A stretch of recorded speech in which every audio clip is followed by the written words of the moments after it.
Hello, everyone. Welcome to Laser Focus. This is the deep dive pop culture podcast from Nerdist. I'm Kyle Anderson. Thank you for listening. Folks, this week I am joined by someone you know, someone you have seen on the channel, someone whose voice you have heard on the channel, and someone with whom I have worked for a decade plus. I don't really remember when we both started, but it's been a long time.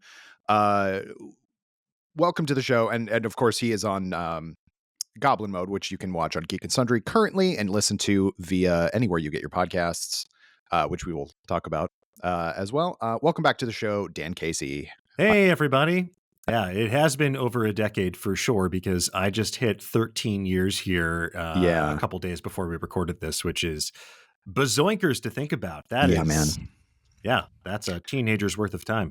It sure is. Oh boy, that's wild. I have multiple different types of start dates from when I was just freelancing, when I was an editor and all this stuff. So I don't actually know, but all of that time, or a good amount of that time, you and I worked together. So yes. But yeah, Dan was on about a little over a year ago, maybe a year and a half ago, one of our earlier episodes to talk about the state of the MCU as it was in 2023. And so this is going to be sort of a follow-up to that. We're going to talk about the state of the MCU and also the state of the DCU, which is just about to kind of begin in earnest in December with Creature Commandos, and just kind of talk about, what we're hoping for. And, I guess we could also talk about the Spider-Man Sony universe, but I'm not really sure. The Spumsy. The universe formerly known as Spumsy? Yeah, it still should be, though. It's the Sony Pictures universe of Marvel characters. Now it's Sony's Spider-Man universe. Yeah, which is less fun. Yeah, it's no funsy. No funsy.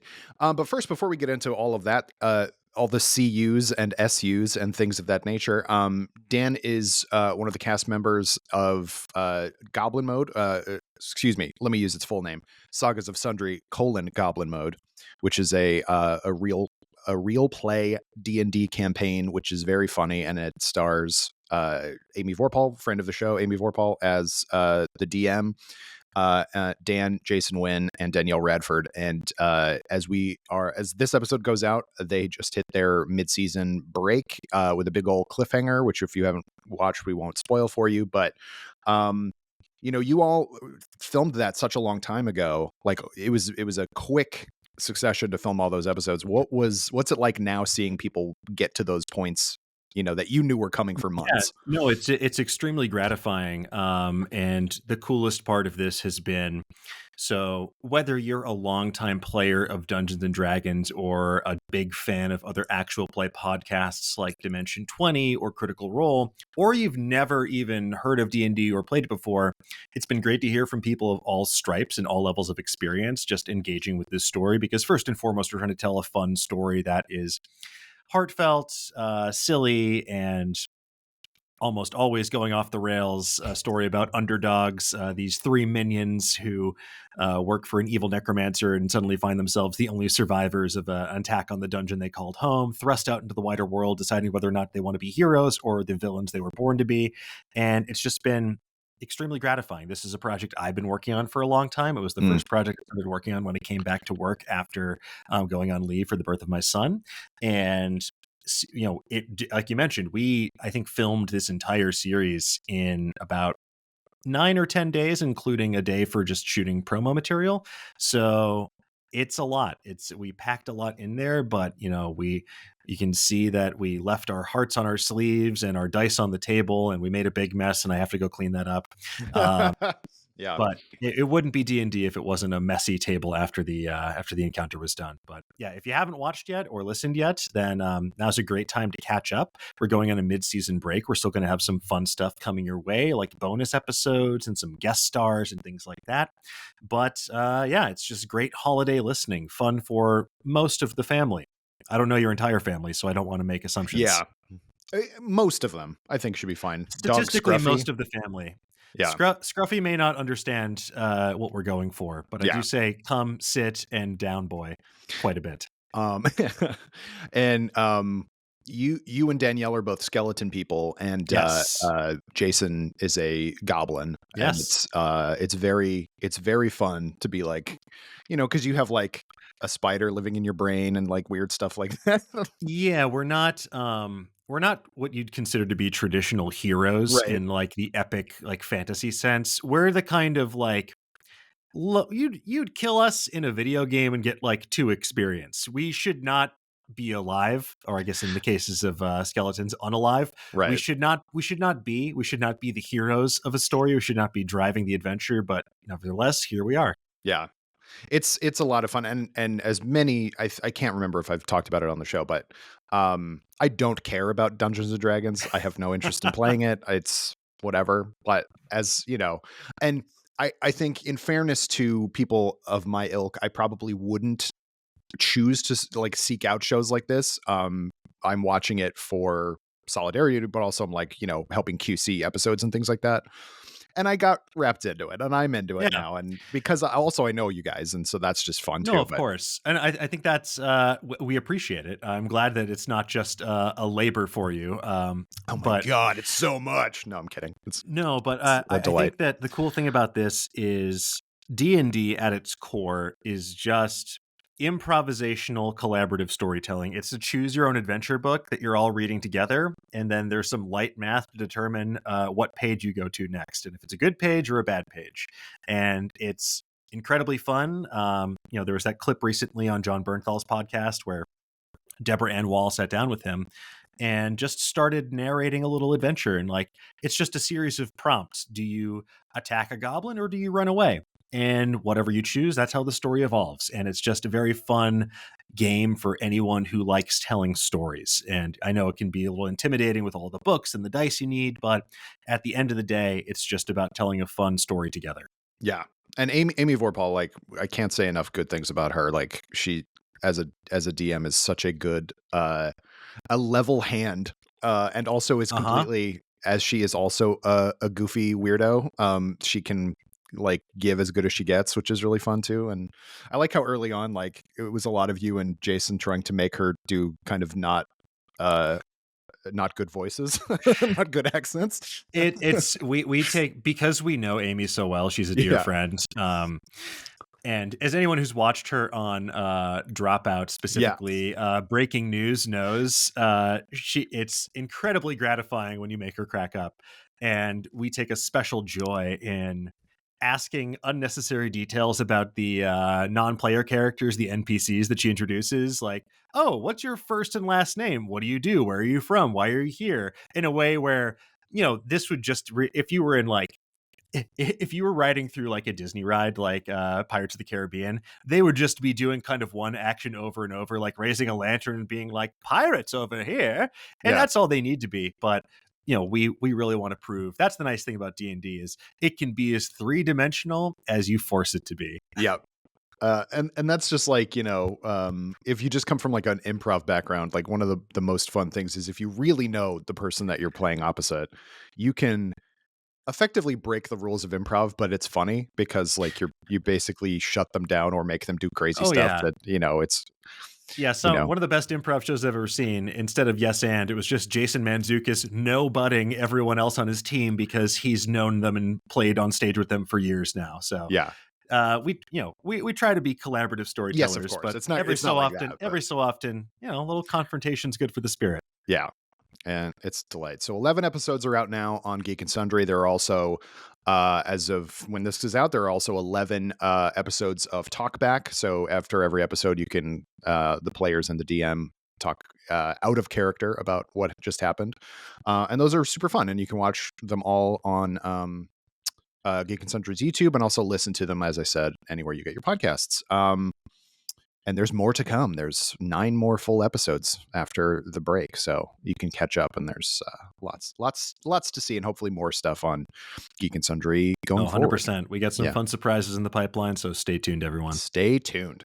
Well, speaking of staying tuned, it feels like it is actually super weird that so much of our careers here at Nerdist have been spent covering the Marvel Cinematic Universe. Oh yeah. Almost all of it. My very first set visit was down in Huntington Beach in the old Marvel Studios, where they were doing reshoots or like pickups for Winter Soldier. Oh So wow. that was the very first set visit I ever went on. and here we are, a decade plus later, and we're still talking about, like, there was that talk about them kind of pulling back, but like if you look at their slate for 2025, they are not pulling back. There's a lot coming out. Yeah, they're only pulling back relative to like 2020, 2021. Like Yeah. the only right when Disney Plus first came out and they went a little ham. But no, there's still quite a bit of stuff coming out in the next year. Yeah. So so let's pick up kind of where, where we're meeting the cinematic universe at the moment. Um I think when you were on before, we were sort of talking about like what did and didn't work about the post Endgame years, Yeah. um, eh, and how like there were some good stuff, and then you made a whole video about all the post credit teasers that have not even been touched on yet. There are so many. There are so many, and I made a video about just like how they're setting the stage for something, and like they're not, it's like we know Secret Wars is coming, but like there doesn't seem to be a through line from Shang-Chi and Eternals especially to what's going to happen in Doomsday and Secret Wars. So it is Mhm. sort of interesting to watch. However, I will say I do like a lot of the stuff that they have announced, and sort of the idea that some stuff is just going to be relatively standalone, and I think that's actually a really good thing. So that 100%. yeah. That is something that I think they probably should have embraced a bit sooner. And they did to a certain extent with those Marvel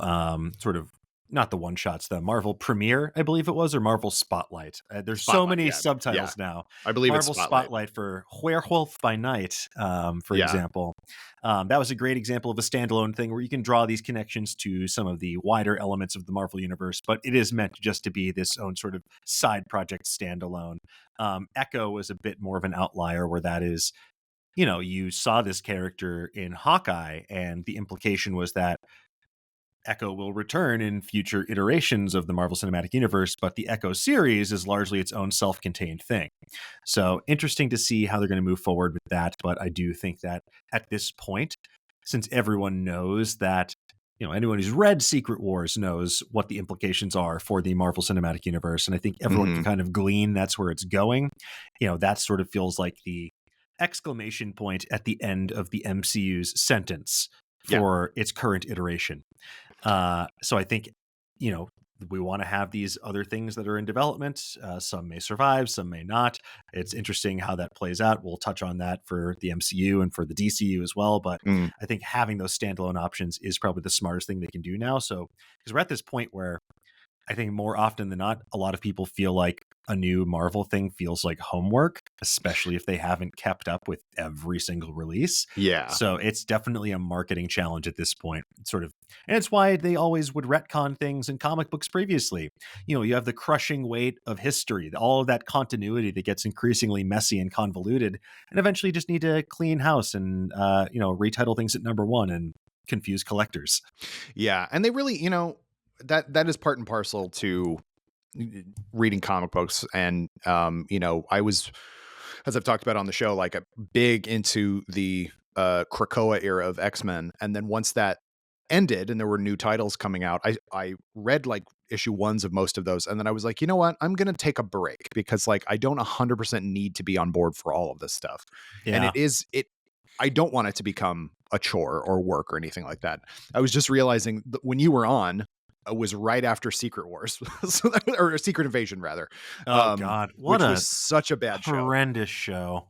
It has largely Just been better since then, I will say. yeah, no, I think that was the absolute like nadir of Yeah. the MCU post Endgame era for sure. Um, to just really sloppy storytelling, and like I could see elements of what they were going for, but it was just handled so poorly, and I don't get it. Yeah. And that's a whole like, if people didn't watch that, which I don't think many people did, I think it sort of lost steam even with people who are like generally into it, the MCU. There's stuff that happens in that has huge ramifications for the series, and it's like, but why? Like, for example, and this is the one I will always talk about. You can come into my office. I have like 7 different War Machine figures. I love War Machine. He's one of my favorite characters. I'm so mad that he was a Skrull the whole time, or for a good amount of the time. Like, I guess they can talk about, or change when it was. But I think the implication initially was that it was after Civil War. Or yeah, Yeah, that seemed to be the implication, and if they don't tweak that, I mean, they're going to have to because otherwise it really just undercuts the impact of things like his moment with Tony in Avengers Endgame during yeah. that like fateful sacrifice. It's just doesn't really play.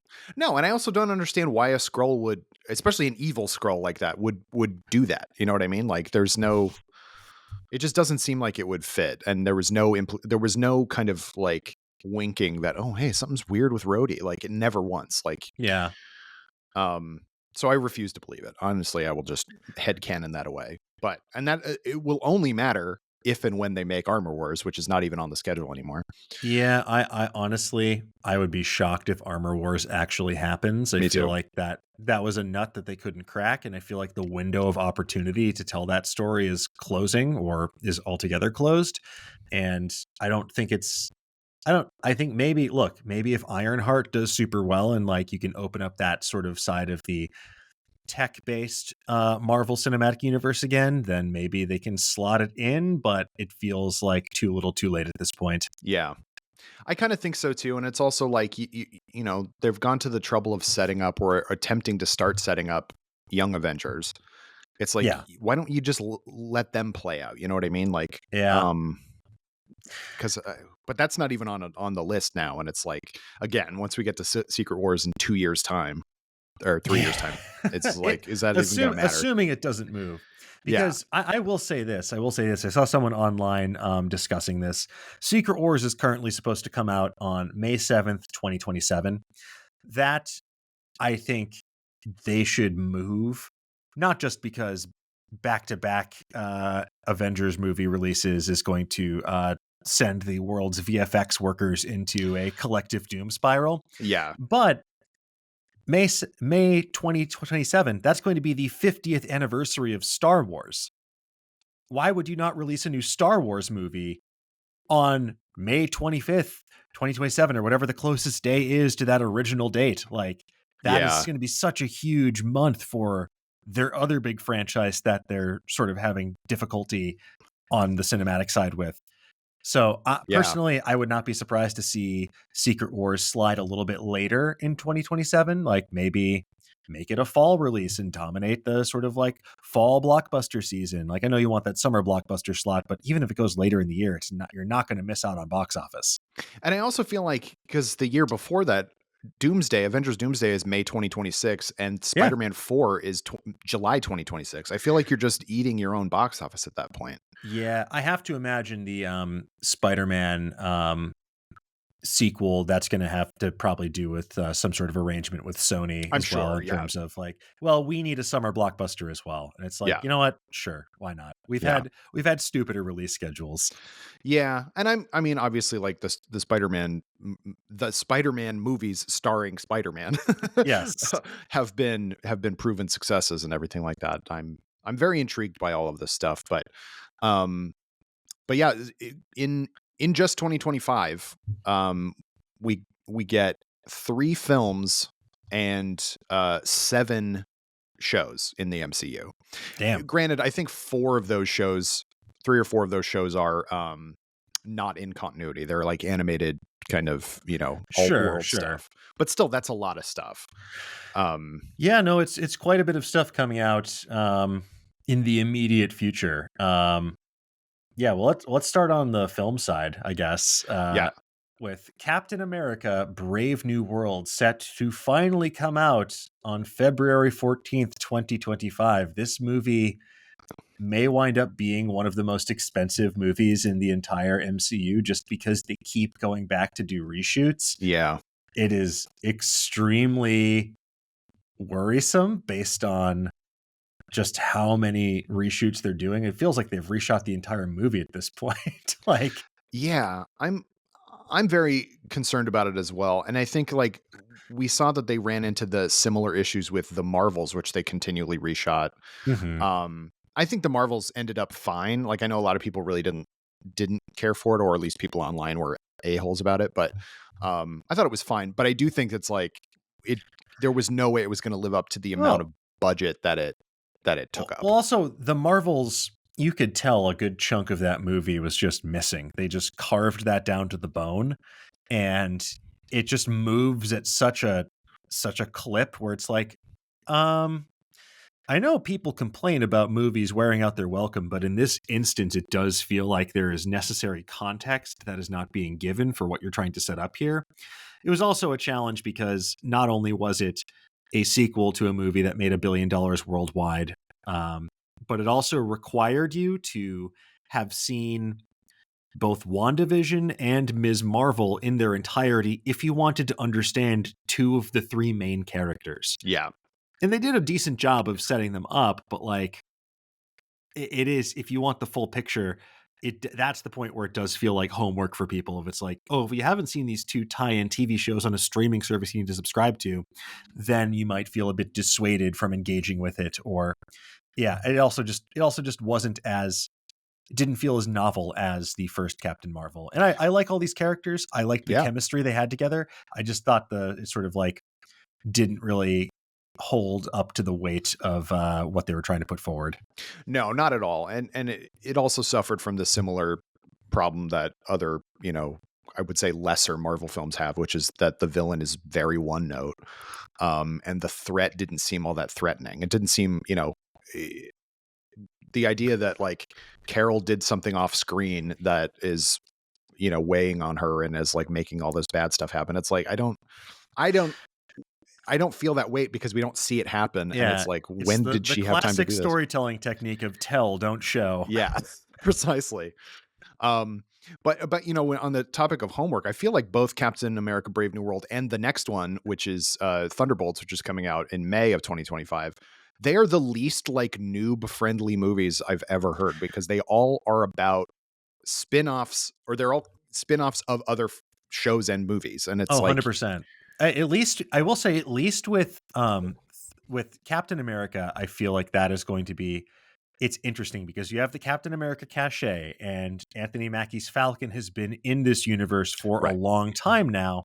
But I don't know if everyone saw Endgame and they saw Steve pass the shield to Falcon, but they didn't see. I don't know if they saw the Falcon and Bucky show, Falcon and the Winter Soldier, and that would provide some additional context about his new suit and all that. I think they can kind of blow past that, but I just worry because they've just reshot so much of it yeah, that it's going to be. It feels like they've probably rebuilt this from the ground up, and I'm very curious about how it has changed extensively from its original form. And I know this was likely delayed due to the SAG-AFTRA strike as well, but I'm just concerned when you have people like Giancarlo Esposito going back repeatedly for reshoots as like a new villain. It's interesting. It feels like stuff has just been like surgically grafted together. I look forward to being wrong. I hope it's great. I hope it's sure. really good because I love Captain America. I love the version that we get where Falcon becomes Captain America, and I'm just excited to see what is possible there.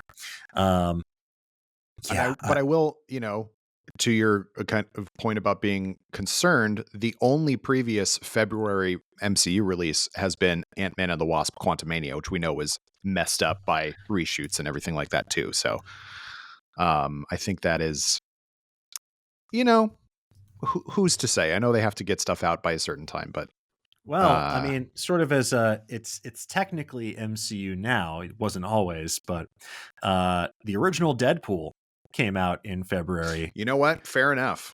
and that was an absolute smash hit. And I do think that increasingly a lot of studios are, it used to be like January, February was kind of like the dumping ground for a lot of stuff. Yeah, Just kind of stuff where it's like, well, we got to put this out sometime.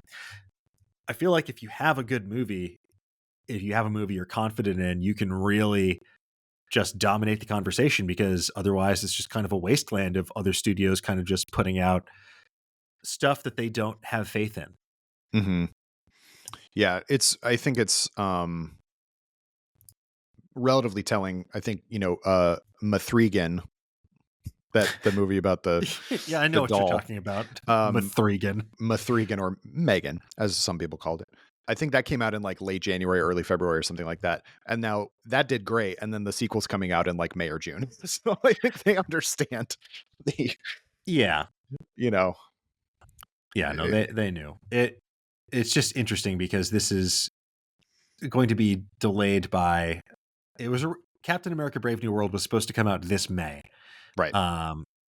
And it's just been, it just keeps getting pushed back and back. And at this point, I'm almost like, are they going to push it back again? Or are they just going to push it out the door?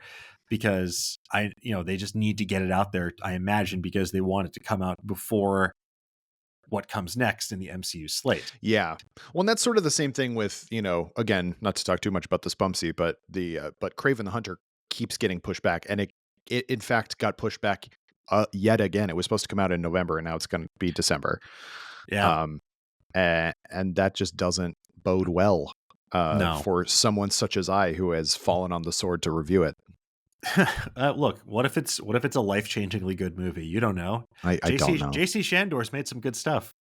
Sure. Everyone's made some good stuff. We'll see if Kraven's among them. That's another one that got crazy reshot. Yeah.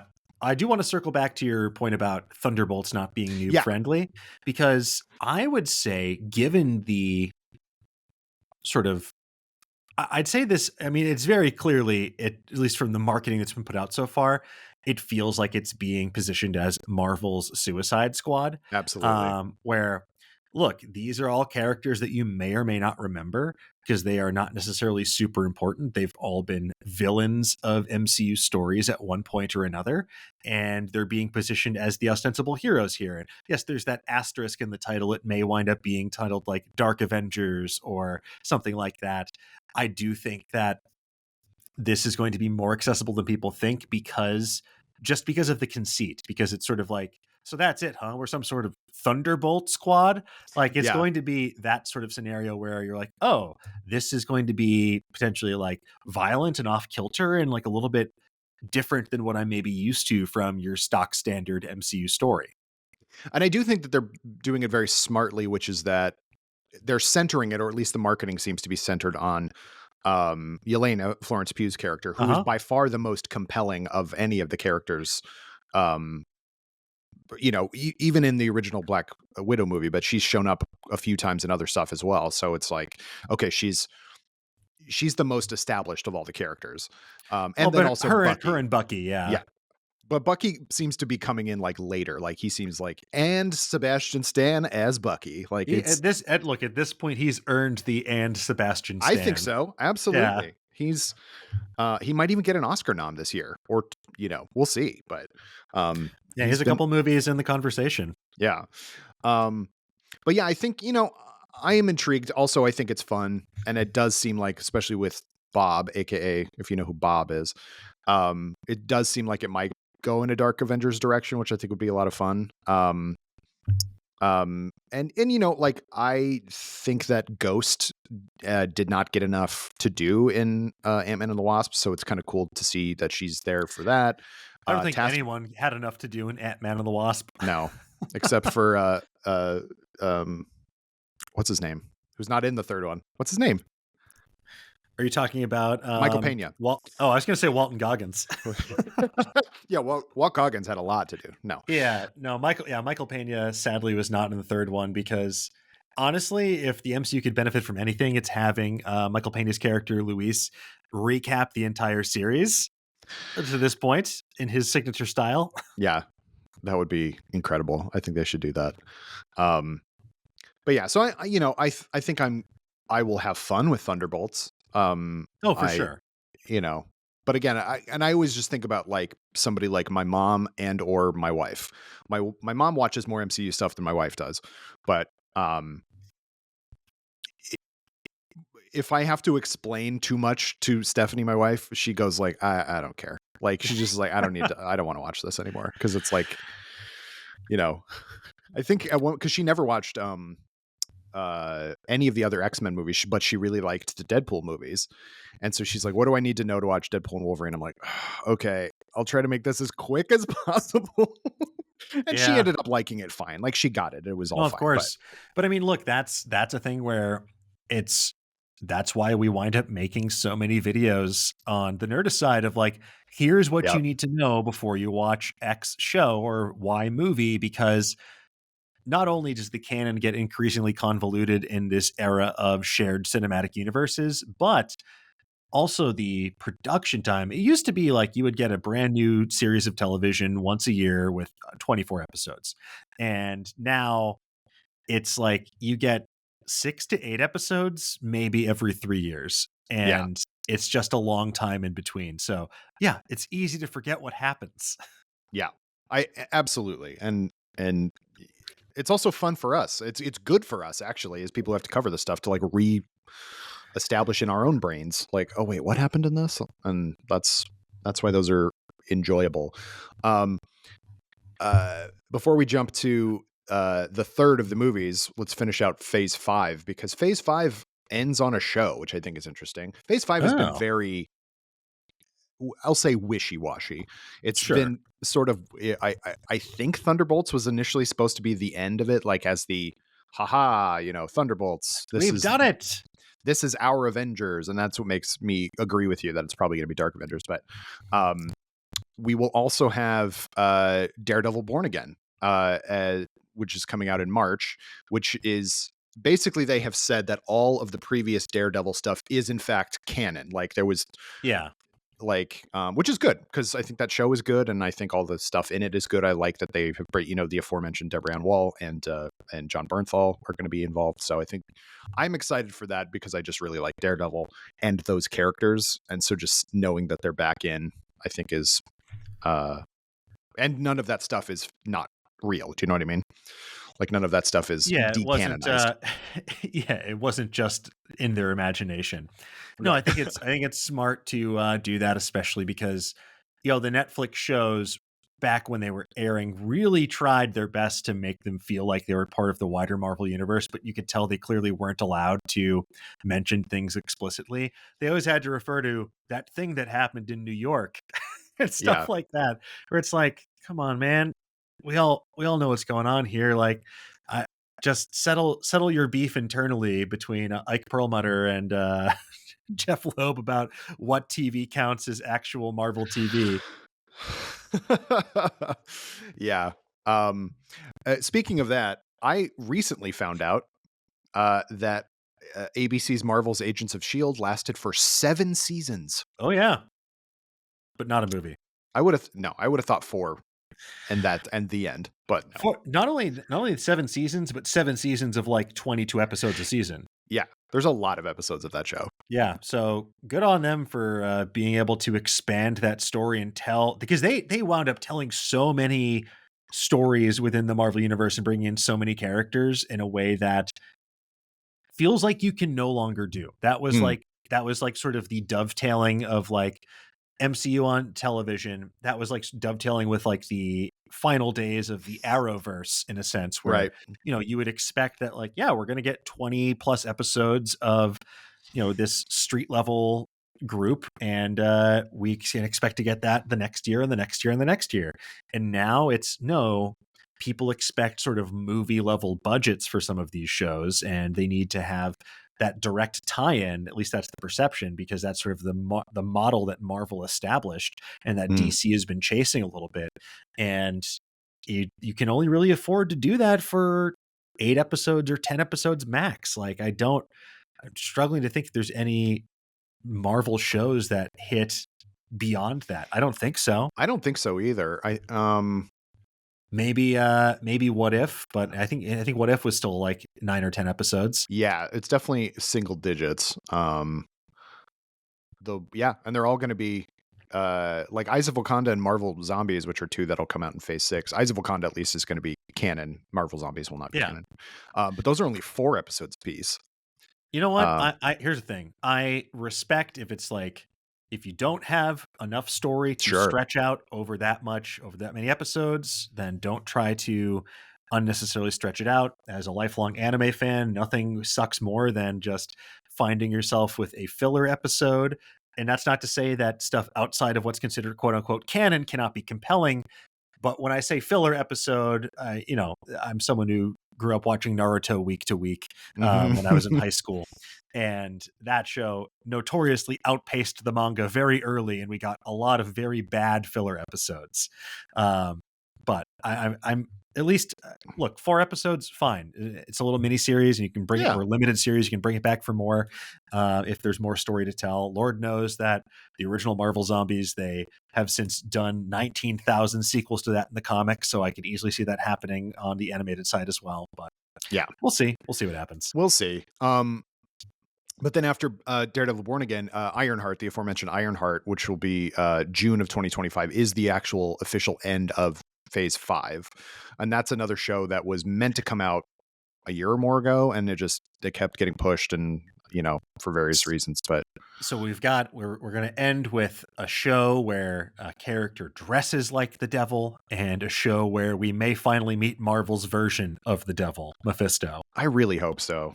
Give me That's been Mephisto. the rumor. That's been the rumor. We'll see if it happens, given that you have Anthony Ramos playing Parker Robbins, aka the Hood, someone who traffics in the demonic. Mhm. We'll see what happens. Maybe we'll just get Blackheart or something like that for anyone who's dying to play more Marvel superheroes or Marvel versus Capcom. But yeah, I'm intrigued. They introduced Riri Williams in Black Panther: Wakanda Forever as sort of this different sort of POV character, and she has an interesting relationship to Tony Stark and Iron Man in the comics. And I really hope they bring back one of my favorite aspects of the comics, where instead of Jarvis, her suit has an AI modeled after Tony Stark himself. Mm. So I think that could be a really fun way to bring back that dynamic with Robert Downey Jr. that he had with Tom Holland's Peter Parker. So who knows? We'll see what happens. But I'm excited to see what that show can offer, because I like the angle of science versus magic. It I feels like a cool thing to explore. Absolutely, and especially after we didn't talk about we don't talk about Bruno. We know that, but No, not Sacha Baron Cohen's best work. no, it's pretty bad actually. Um, Agatha All Along, which you have not finished, but that is super duper magic all the way, Oh yeah. obviously. And so basically setting up that, magic not only exists in the MCU, but is like, Yeah, no, it's I've old. said for years now that is a side of the MCU that Marvel really needs to explore more. They started touching on it with Doctor Strange, Yeah. and there's so many stories you can tell there, and that's the thing that I think speaks to Phase 5. Phase 5 has really touched on a few different angles. The prime focus has been the multiverse. That's the overarching story that's spanning from Phase 4 through Phase 6. And then you have the more street level story that's happening, which is, how has the world changed in the wake of Endgame? How has the world changed now that they know an alien can come to Earth and wipe out half of humanity with a snap of a finger? And you have all these sort of unregulated groups going around. You see, the government trying to exert greater control on superheroes. You see them trying to hunt them down as damage control becomes this increasingly militarized unit. Instead of just cleaning up after the Chitauri attack, they are hoarding Iron Man armor, Ultron drones. They're using Star Trek to develop weapons to take down people like She-Hulk, people like Ms. Marvel. And they're trying to, through Thunderbolts, we'll see, it seems like, recruiting their own version of the Avengers that are under their thumb, after the original Avengers were like, Sokovia Accords, no thank you. We're Yeah. not going to do that. So that's like, these are like the twin stories they're telling, and they're going to come to a head. But even so, you have the cosmic, you have the street level. There's still so much opportunity for the magical, supernatural side, which I think is that sort of like triumvirate of angles that you can head in and like splash into, that I think are really compelling about Marvel Comics and the Marvel Cinematic Universe. Yeah, and I think an aspect that I would really like to see maybe after, things settle down post Secret Wars is that obviously, just for optics and everything, having the big crossover movies is good. But I think, like, I won't say siloing necessarily, but like Great having show. the Marvel side of things, or sorry, the magic side of things and the cosmic side of things, and having multiple titles and multiple like kind of storylines within that that don't need to worry about what Daredevil's doing or whatever. You know what I mean? Like, Yeah. and like Doctor Strange, yeah, Doctor Strange and Wanda and Agatha and all that stuff should be like its own kind of, because that's the way the comics used to be. Like, Mhm. it's, you know, Hulk or Spider-Man would show up because those were the most popular ones, but like they don't need to have all those people. And like I would like to see more, you know, dark magic kind of stuff, like a Damon Hellstrom or Ghost Rider. We've already heard from Brad Winderbaum that they want to make a Ghost Rider show, specifically a Danny Ketch show, which I think would be kind of interesting. But we just can't figure out how to set our actor's head on fire. I know, they really tried. Yeah, look what happened to Nicolas Cage. Yeah. He Look at it. survived and it went great. Yeah, it went great. But then did you see his face in Long Legs? That's real. Yeah, that's that he filmed that directly after Ghost Rider. Little known fact. Spoilers for Long Legs, I guess. It doesn't matter. The spoiler moratorium on that movie is up. Yeah, I His think legs so. are long, people. He's really tall. But yeah, then we head into phase 6, which I think right out the gate makes me really excited, because that is starting with Fantastic Four First Steps, which I've been wanting the Fantastic Four to be good for such a long time, and I think this has the biggest potential to be good. And Yeah.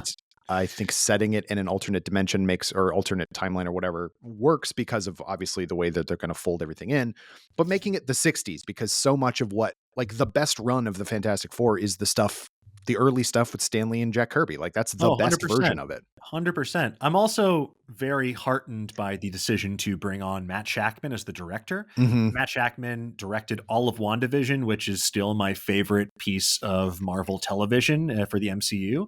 I think that really captured what I love about this universe, where it's a great adaptation of a comic series that I love, and it's a great unique angle and exploration of these characters, and it really fostered that week to week theorizing and storytelling that I personally love as someone who has to overthink these shows and movies professionally. And I know, look, people will say like, look, the theorizing got off the rails with that one, but it was fun. Remember how much fun we all had back in 2021? And I just think he's really adept at being able to capture that tone and land that plane. And, I think he's also done great work with other things he's done in the past. He's done everything from Game of Thrones to The Boys to most recently for our parent company, Monarch Legacy of Monsters. Yeah. I'm excited to see what he can do with the Fantastic Four. I really love the cast they put together. Me too. And it's just like, it's made me go back and revisit like other Fantastic Four runs that I hadn't read, like obviously there's Jonathan Hickman's run, but there's also like Mark Waid's run, and what's the other big, like John Byrne in the 70s, like stuff like that is like everything about the Fantastic Four comes from either the lead Kirby run or the John Byrne run mostly. Yeah. And some of the best like single issues or like just like 3-issue miniseries all come from the John Byrne run and stuff like that. So I think that'll be a lot of fun to set it in period. And I think like, because so much of what I love about the Fantastic Four is the space race kind of jet age element of all of it. And absolutely something that was lost in Fant Four Stick, which was just a miserable experience. That was legally a movie. It has an incredibly long first act, no second act, and a short third act. Honestly, no notes, because they did not take any. Yeah, no notes given, no notes taken. But that, I think, of all the things that we will talk about today, barring one other one in the DCU, like, is far and away my most anticipated. Because if they can get the Fantastic Four right, finally, I think that makes me really excited for what they'll do. I'm not worried that they won't be able to do an X-Men movie well, because like Kevin Feige knows the X-Men inside and out. But I think Fantastic Four is the tough one to do, because there is a risk of them being hokey. Of course. But I think by setting it in the 60s, you can lean into some of that hoke factor a little bit and have fun with it. Mm-hmm. And, I think we saw that sort of like I think Matt Shakman did a great job with that in WandaVision. You had all those incredible scripts written by Jack Schaefer and her team. And I think they really nailed that balance between something that feels retro and unsettling. And I think that they can do that in this story, which is, about a gigantic space god coming to eat planet Earth and his doomsayer herald on a silver surfboard arriving to warn you. It's the most 60s thing imaginable. Absolutely. They were all just going around the village taking LSD, being like, this will be cool. Yeah. And when you think about like how much stuff sprung out from the original FF run, uh, for Galactus and Silver Surfer is a good example, but like most of like Kang the Conqueror initially came Yeah. from Fantastic Four, which obviously they're not going to do anymore. But Doctor Doom being his own character in and of himself, like wouldn't have happened if he weren't so compelling within the early FF stuff. And then taken up by later writers and everything. So I'm really looking forward to it. I think it opens the big door, a door to much bigger things. And I think we wrote a piece forever ago that was like, the FF has the best roster of villains that have been untapped thus far. Oh, 100%. Like Molecule Man or even Mole Mole Man. Man. Mole Man is fun and silly and weird. Give me Danny DeVito as Mole Man, but based on this cast list that I've seen so far, I think it might be Paul Walter Hauser. Which honestly, great. I'm into it. I mean, look, if you saw him on Cobra Kai, I think he can strike that balance. Yeah. I also love that they have they're having Herbie in the movie. Herbie is the little weird robot, which they had in the cartoon because they didn't think like in place of, I think it was Human Torch, actually. I think it was Reed, Sue, the Thing, and Herbie. Because Human Torch had been optioned separately for a solo movie that never wound up happening. So that's why they had to create a different setting. No, the urban myth was that they were worried that kids would try to set themselves on fire like Jackass, but it was because that Human Torch, the rights for him were tied up elsewhere. That makes a little more sense to me. Yeah. I don't think in the 60s they cared about kids lighting themselves on fire or not. No, in fact, it was encouraged. What are they going to do? This was back in I think in the 70s where they made this show. They were just dealing with economic 70s, yeah. malaise. Yeah. Yeah, go back and watch some of those old Marvel cartoons, which barely are animated. I think honestly, you can't even like call them cartoons. They're just still images that maybe have like one moving piece. They're so bad, but they're really funny. But yeah, if they can pull that off, like I said, I'm on board fully and completely. After that, the only things we know that are coming out are some shows that they've teased. Eyes of Wakanda, which will come out on August 6th. I'm leaving out some of the ones that are not canon, but that's an animated series, like I said, a 4-episode animated series. But then I'm really looking forward to Wonder Man next December, because I think Wonder Man's such a funny and weird character. He was also one of the earliest Avengers, and so having him eventually show up, I think, is smart and good.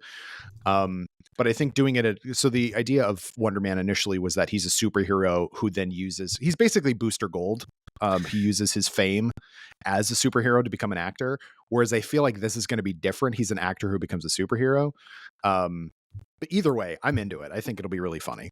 Yeah, and look, I'm just very excited for it because they've teased this character previously in the MCU. You can see some posters in the background of like, I think they finally did bring it into one of the projects, but there was deleted scenes from one of the Guardians movies where you saw like posters with Nathan Fillion as Wonder Man.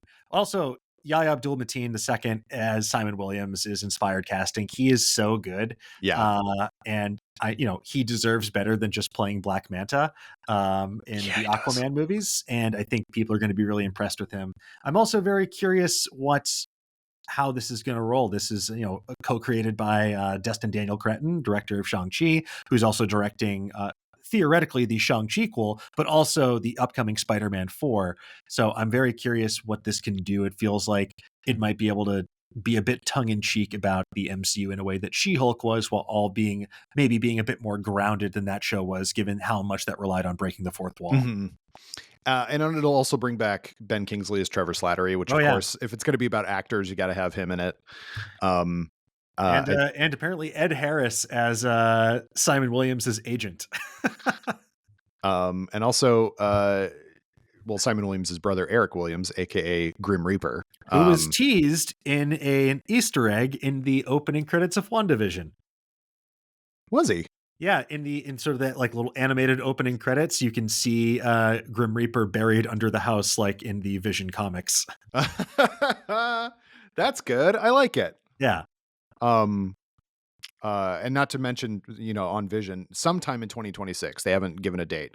Vision Quest is going to be out, and I'm looking forward to that. That's right, folks. It's a movie set on the high seas upon the ship of Theseus that is his sweet new body.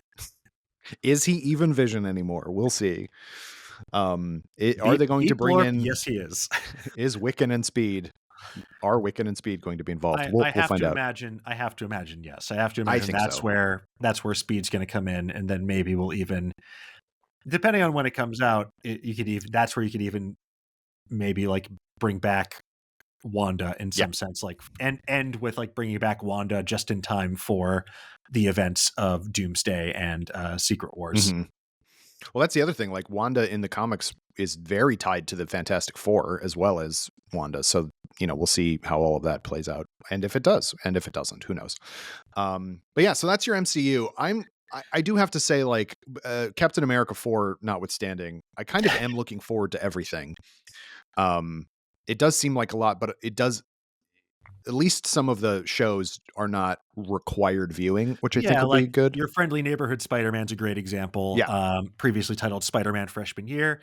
It's going to be just sort of a self-contained animated series about Spider-Man that I believe will be considered canon, but you don't necessarily have to watch it to understand the greater implications and everything else that's happening. Yeah, it's all about him in high school, which is just exactly, what pre the events of anything that happened in the show. Preacher Parker.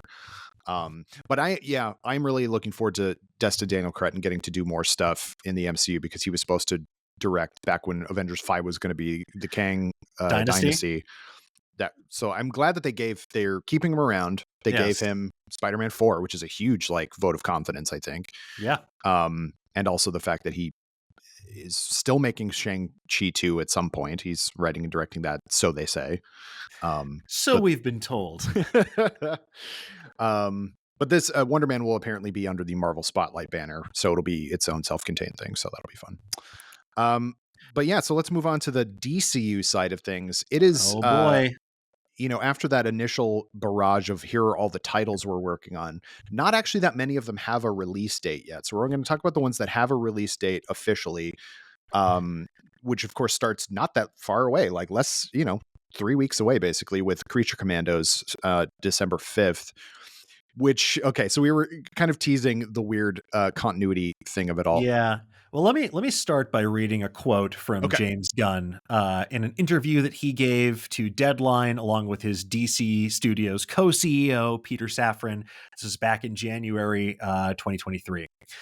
And he's talking about the state of DC Comics film and TV adaptations before the newly minted DC universe. He said, "The history of DC is pretty messed up. There's the Arrowverse, there's the DCEU, which then split and became the Joss Whedon Justice League at one point, became the Snyderverse at the other point. There was Superman and Lois, there's the Reevesverse, we came in and did the Suicide Squad, and that became Peacemaker, and all of a sudden Batmite is a real guy. No one was minding the mint. They were just giving away IP like they were party favors to any creators that smiled at them." Whoa. Yeah. Spicy. I mean, that's not wrong, though. Not wrong, but spicy. Do you remember when Spielberg was going to make a Black Hawks movie? Hawks movie? Yeah. That didn't happen. I remember. Yeah. We remember. I would still watch it, but absolutely probably not going to happen. No. Yeah, it's this is all to say that ostensibly you'd expect James Gunn, Peter Safran coming in with DC Studios to be clearing the deck, the slate, a brand new slate of movies and television shows. You want a fresh start because it's been so convoluted and confusing and messy, but that's not the case. There are aspects of the previous DCEU that are carrying over, and there are still these other Elseworlds stories like Matt Reeves' The Batman universe, which also expanded with The Penguin on Max this year and is getting at least a sequel with The Batman 2 at some point. So that's going to be its own self-contained thing. If you like Batman, you can just watch that. But there's going to be this main continuity of the DCU, and that all kicks off not with a movie, but with an animated show, and a very unexpected one that premieres in early December, and that is Yes. Creature Commandos. I've seen it. I can't say too much about it because I don't believe the review embargo is up. Yes. I will say I really like it. It is very of a piece with The Suicide Squad and Peacemaker, tonally, violence-wise. Like, you know, it's the same kind of. It feels to me like, well, we're not going to do a The Suicide Squad cartoon show, so let's just do the Creature Commandos instead. It basically is the next mission for the Suicide Squad, except they're different characters, with the exception of Weasel, who's there again. But so yeah, like both of James Gunn's previous DCEU projects are canon, but we also don't know how much of them. We know everything in Peacemaker is canon, with the exception of the Justice League kind of like teaser or whatever at the cameo at the end of the last episode. That's not canon. He has said so this week, obviously. But if the Suicide Squad is canon, because Weasel's in it, we also, you know, Rick Flag Sr. in all the stuff, Amanda Waller's the same, all that stuff. Does that mean that Margot Robbie is Harley Quinn, or are they going to recast Harley Quinn? Like, these are all these things that we don't know. It's one of those quantum situations. We It's a talk about quantum. quantum spoilers. This is quantum canonicity. James Gunn spoke with Scott Kalura at IGN and said, now in Creature Commandos, you'll hear them talk about things that happened in the Suicide Squad or Peacemaker. Well, then those things automatically become canon. He did say the truth is almost all of Peacemaker is canon, with the exception of Justice League, which we'll kind of deal with in the next season of Peacemaker, set to come out, I believe, in August 2025. So it's to your point, it's interesting. It's kind of like we've dealt with this before. It's kind of like what they're doing with Star Wars, where the joke for a long time was Boba Fett. Like he was in Schrodinger's Sarlacc. It's not, he's both alive and dead until he appears or does not. Right. And in this case, everything that happened before didn't happen until it did. Yeah. Yeah. And I'm not like, I like The Suicide Squad. It was my favorite DCEU movie by a lot. So I'm happy for it to be canon, at least in some fashion or another. It also makes sense to me that it's like, these are, you know, James Gunn is one of those creators who smiled at Warner Brothers and they gave him a franchise. You know what I mean? So now he's in charge of all of it. So of course he would want to keep all of his people. But also Amanda Waller was in regular Suicide Squad, which sucked wad. So like it's very confusing. And I don't 100% think it matters, but I do think what does matter is if Superman doesn't, which is the film, which is coming out in July. Yeah, that to me, that is the real start of the DCU, because it's something new. We haven't had a Superman movie in 10 years now, right? The Man of Steel was 2014. Yeah, 2013 even. Yeah. Oh, I guess you can count like Batman v Superman. I'm talking about like a Superman standalone solo movie. Yeah, where no, Superman 2013 was Man of Steel. Yeah, we haven't had a standalone Superman movie in a long time. And a lot of that's been like the character that I think has been most divisive in terms of how he's been handled to a lot of fans. You know, 100%. Some people really resonated with Zack Snyder's more moody, darker take on the character. Other people want a more hopeful take on the character. I think James Gunn's version can contain multitudes, and I think it will. We've seen what he's been able to do with Marvel and DC now, and I think that he's clearly proven that he has a deft hand just telling and translating comic book stories to the big screen. And I just want this movie to be good so badly. Me too. I just want a good Superman movie. I want a good Superman movie made during my lifetime. And I really hope that this can live up to the expectations that I'm putting on it. You know, it's definitely an uphill battle. It's, very interesting because, there's so many unexpected characters that are going to be in this movie. You know, you Very have much. like Nathan Fillion as Guy Gardner, the Green Lantern. You have Anthony Kerrigan as Metamorpho. You have Isabella Merced as Hawkgirl. They're bringing in, it feels like, the Justice Society of America as well, to a certain extent. At least that's how I parsed it. But, or maybe it's just more meant to be like Justice League International based on the characters they seem to be leaning into. I don't know. I'm very curious about what the movie is going to encompass. I'm very excited to see Nicholas Holt's take on Lex Luthor. I'm very curious to see David Corenswet as Clark Kent after seeing him as the tornado bully in Twisters.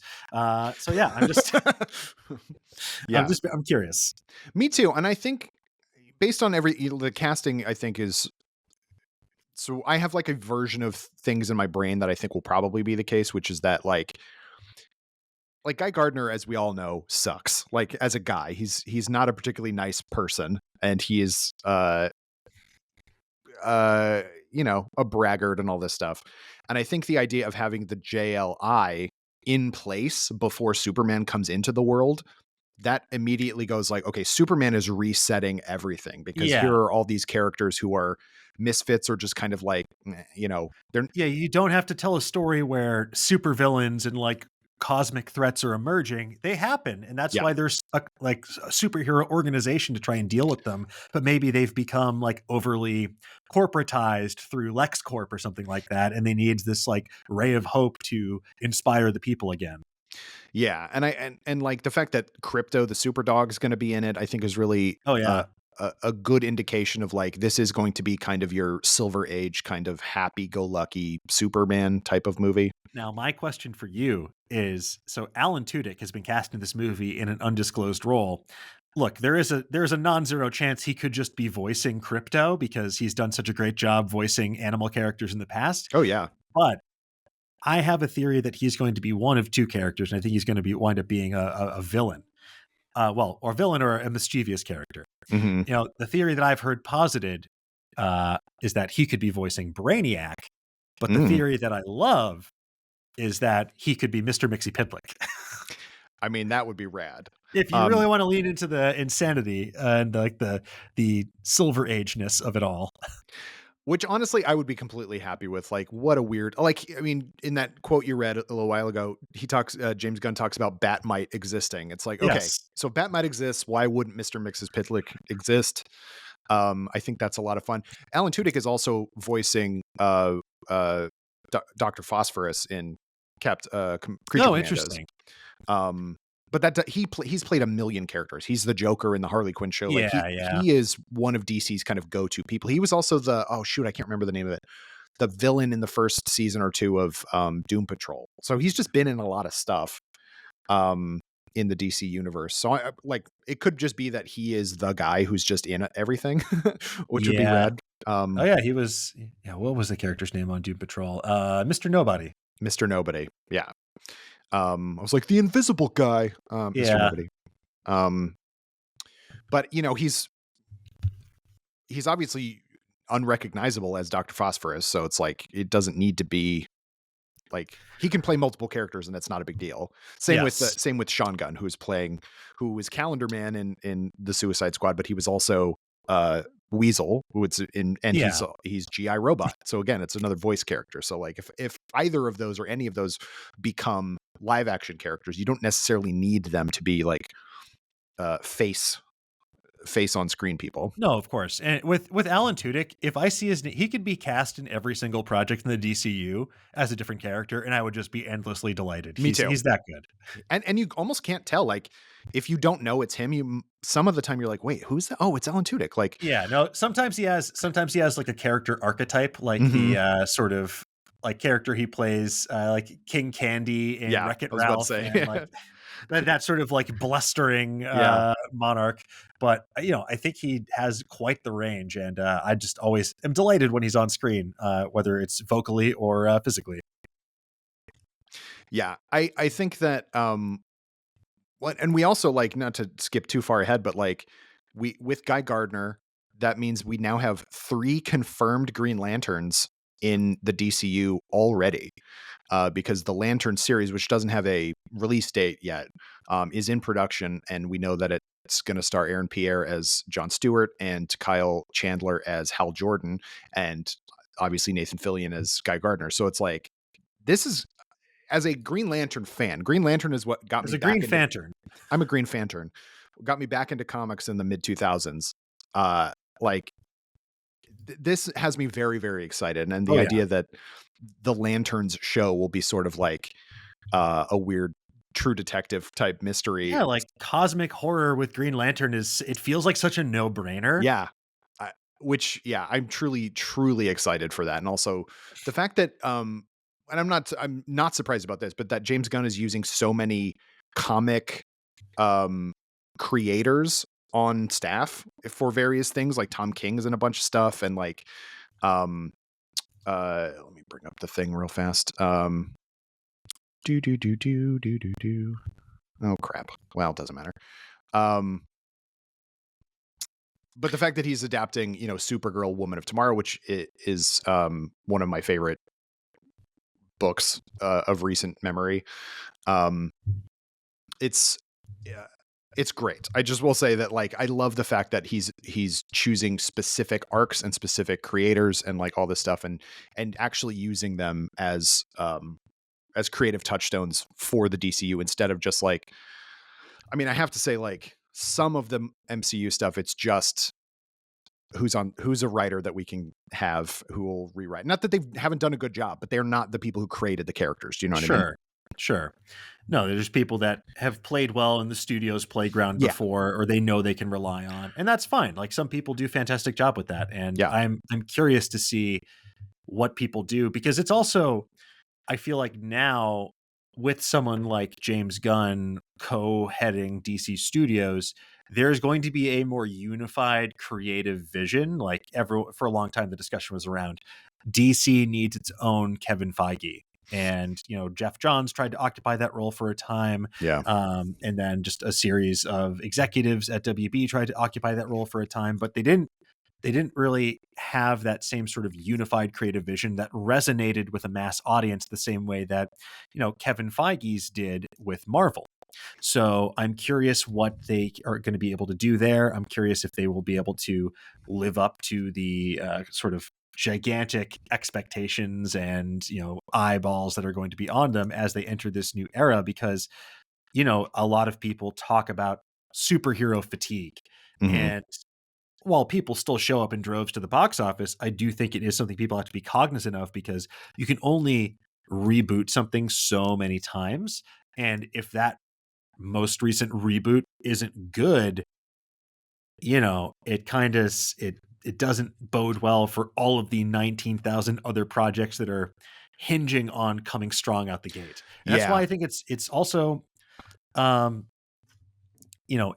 inspiring, but I think it's admirable that the first movie out the gate, James Gunn is like, well, I'm directing this myself, because it's like, I'm putting this on me. If this doesn't do well, I wrote and directed this. Like, Yeah. I approved this, and like, that's, I think that's going to be an interesting, trying to set the tone for what's to come. It's like, obviously vote of confidence in himself, but it's also like, well, I'm standing by my work, and like, this is going to set the tone for what's to come down the line. Yeah. It's not, well, that was, that was a fluke. Anyway, yeah. This is the real start. Let's hang Peyton Reed out to dry, or whatever people say. Yeah.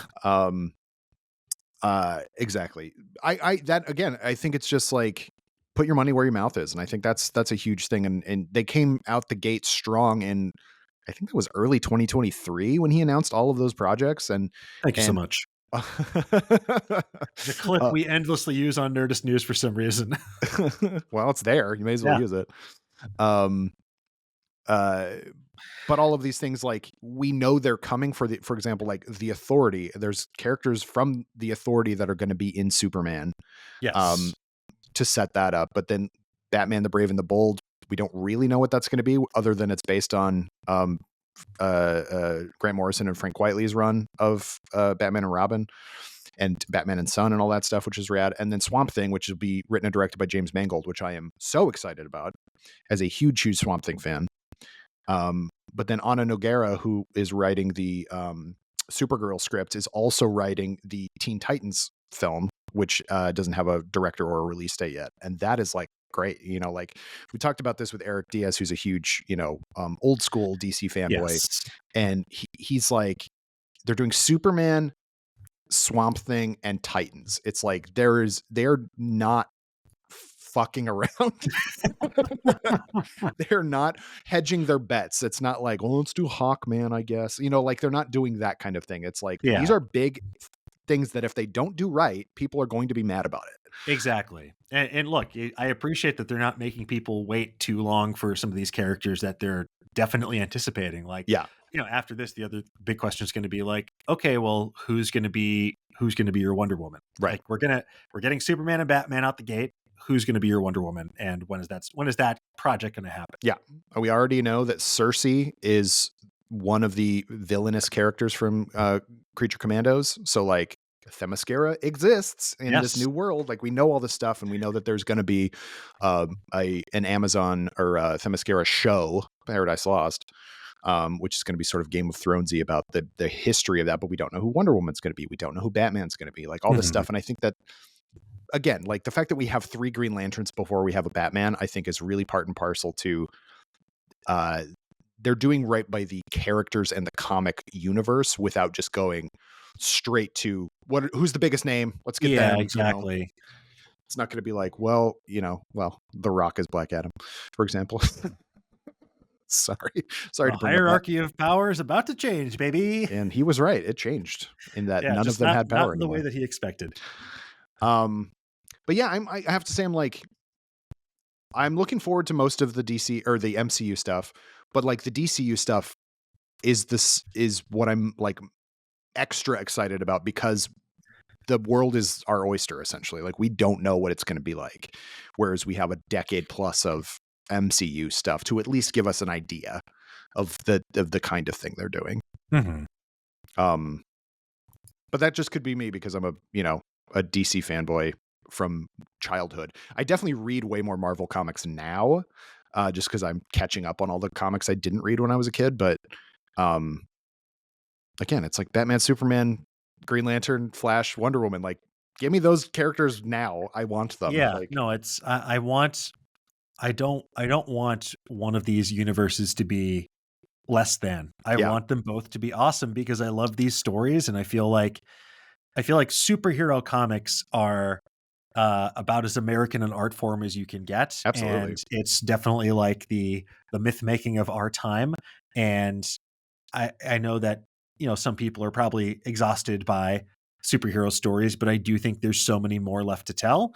And I'm really trying to be hopeful that this will strike the tone that I've always wanted from an ongoing DC universe in a way that I did not personally get from the previous iterations. Standalone movies in certain vacuums, yes, but as like a cohesive cinematic universe, absolutely not. No.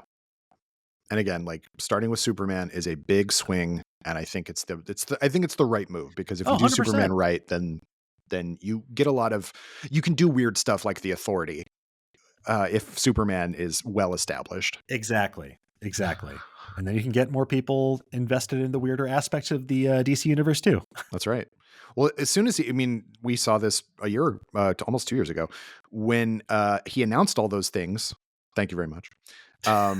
He like the comic sales for all of those individual books, and every time he tweeted about a specific book, like the sales shot up because people were like, "Great, I need to read this. This is homework I can get behind." Instead of just like, I guess you have to read 7 years of Captain America comics to kind of understand. Anyway, if you want recommendations for many of these characters, go to Nerdist.com. Eric Diaz has a huge roster of pieces he's written about top 10 comic runs of Superman. He did Batman. He did. He's written many things about Teen Titans, but then Flash, Wonder Woman, things like that. So if you're interested in getting on board with DC characters and actually Marvel characters too, because he's done those, go to Nerdist.com. Dan, of all of the things we've talked about, what is the one that you could not like? If you could only watch one, which one would you want to watch? If I can only watch one, that is a fantastic question. Um, I'm gonna go with my gut, and I'm gonna say Superman because I love the MCU. I love what they've done. I've invested so much time and energy into that universe, Yep. but I am so curious about what James Gunn's Superman is going to be, and I want it to be good so badly that I simply must see it. Yes. That would be my number one with a speeding bullet. Oh, you did it. I'm so proud of you. That was Thank great. you. I totally agree. Like Superman is, as excited as I am for Fantastic Four, which I am. Exactly. That'd probably be my number two. Yeah. Um, I will suffer through Captain America 4 and will be bemused by Thunderbolts in order to get to Fantastic Four. But yeah, so next summer it's going to be a big summer, and then also the other thing we know for sure is coming out of Supergirl Woman of Tomorrow, which again is based on an excellent comic book. That's coming out June 2026, right the month between Avengers 5 and Spider-Man 4. So Good Lord, that's going to be a busy summer. busy summer. But yeah. Dan, thank you so much for joining me to talk Thank about you for these having things that me. we talk about all the time. Please plug things you'd like to plug. Well, folks, you can find me each and every day on Nerdist.com. You can check out our ongoing series on Geek and Sundry. Sagas of Sundry Goblin Mode is an actual play D&D podcast, and I think you'll really enjoy it, whether or not you've engaged in this type of gaming behavior before. And you can also find me online at Dan Casey on Twitter and Blue Sky, or at Osteoferocious on Instagram. Yeah, that's it. Thank you. I'm doing Blue Sky. I finally have decided to give it at least a little bit of a try. Yeah, Um, it's fine. They're all fine. It looks very Twittery. Yes. But I will say I'm on there now. So if you want to follow me, Kyle D. Anderson, whatever, however you get to Blue Sky, it's Kyle D. Anderson. And also follow me at functional_nerd at Instagram and Kyle_Anderson on Letterboxd. So folks, thank you for listening. Thank you again, Dan. I've been Kyle Anderson. Join me again next week on Laser Focus when my guest will be a different person. Bye-bye. Laser Focus is a production of Nerdist Industries and Legendary Digital Networks. It was produced, edited, and hosted by me, Kyle Anderson. For more, visit nerdist.com.